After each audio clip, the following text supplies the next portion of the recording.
Hello, my friend. Happy after Valentine. I hope you had a wonderful time. This video, I'm just gonna talk about wedding and planning for budgeting for a wedding. I know most of us have probably got the ring finally, and this is a video that have been requested over and over. So these tips are not gonna be by no means. I'm not a professional wedding planner, so I just have to put that out there. But it is from my own experience. I have had wonderful 3 weddings. One in America that cost me $1,000. Another one in Kenya that cost me, oh Lord, 30,000. Oh, I'm even embarrassed to say that. And then I did my traditional wedding. So these are some of the tips that I learned during the mistake that I did and the things that I did right. When you look at wedding, there are 3 rite passage of life. Okay, rite of passage is birth. You don't have control over birth. Then there is marriage. Then there is death. You don't have control of birth and death, but one passage of life you have control on how you're gonna celebrate it, and that is the marriage part, the rite of passage of getting married. So that's why, to me, when people say don't celebrate it, I'm like, no, you should celebrate it. If you can, you should celebrate marriage. Okay, you still celebrate you. So number one thing that I always tell people is, if there's anything I'm gonna give you out of this video, is these 2 points. Do have a budget. Have a budget of what you want. In fact, if you're a single lady, you should start saving. Ask me how you can save. Ask me where you can save. I'll give you some tips. I'll show you some apps that you can use to start saving, okay? So do have a budget and stick to the budget. Another thing that I want you to get out of this video is, don't get in debt because of a wedding. My goodness, wedding is not long-term goal. It's not retirement goal. So please don't get into debt because of a wedding. You plan it right, you can start now. Start planning and start putting money away as soon as you're engaged, or even before you are engaged. Okay, so those are the 2 main things that I want you guys to get. But these are some of the areas that I think most of people who come to the wedding look at. So I'm going to give you the do's and don'ts of this area. Number 1, entertainment. As much as we all don't want to admit it, the reason we go to the wedding is so that we can dance and have fun and have the nicest food. So entertainment is a big deal in a wedding. What you want to do is, please, if you can, use a local musician. You don't have to, especially if you're doing it in Africa, don't go for things like Sauti Soul. You can do something like Ninga Melody. I love those groups. They came as a group. They played different music for each tribe, so they were able to cooperate the whole mood. Everybody felt welcome. So use those entertainment that are gonna be less expensive but entertain you well. So because it's very important for people to have fun.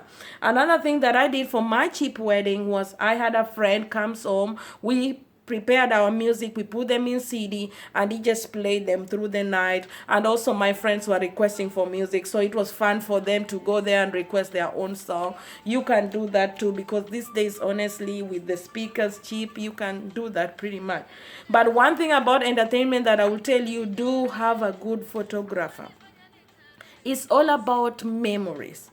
Remember, money is a tool to buy you sweet memories. Money is a tool to buy you good memories. So do spend money on a photographer and a videographer. One of the things I love about my cheap wedding, this wedding was done here in Houston. It was $1,000, but the photographer made it look expensive. In fact, most of my friends were calling me, were like, man, your wedding was so expensive. I'm like, no, this was in a gazebo. We did here in Houston in gazebo. So it do have a good photographer. They'll bring the picture to life of things that you never even imagine. So good photographer can bring a different story. Okay, on flowers, oh my God, do Not use fresh flowers. If you can avoid it, avoid it. If you like it, that's your choice. Those things are expensive to me. They don't photograph well. So I love fake flowers. Do your own bouquet if you have to. There is tutorial on videos how to do it. The reason why I love my fake flower from my first wedding, it stayed the whole day. It didn't go bad, and I love that. But my Kenyan wedding, the flower went dead before the end of the day, so I didn't like that. Look at that, how beautiful that fake flower look like, you know. So you want to do a fake flower, it's much better. It's photographed well, you get to keep it. I still have it in my box. So but my Kenya wedding was out by the end of the day, so just bad. Please don't spend too much money on the flower, okay? Another thing is venue and decoration. Don't spend too much money on the decoration, guys. Keep it simple. 90% of people won't remember the decor.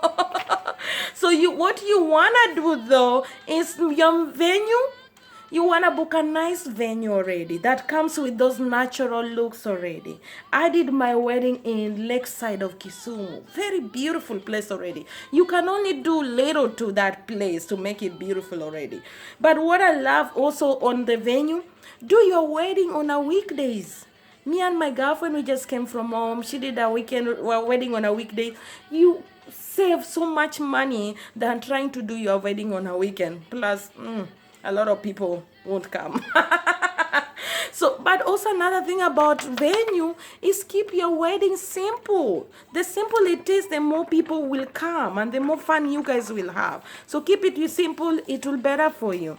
Another thing is the dresses. Oh my God. This wedding dress, this pink wedding dress cost me only $150.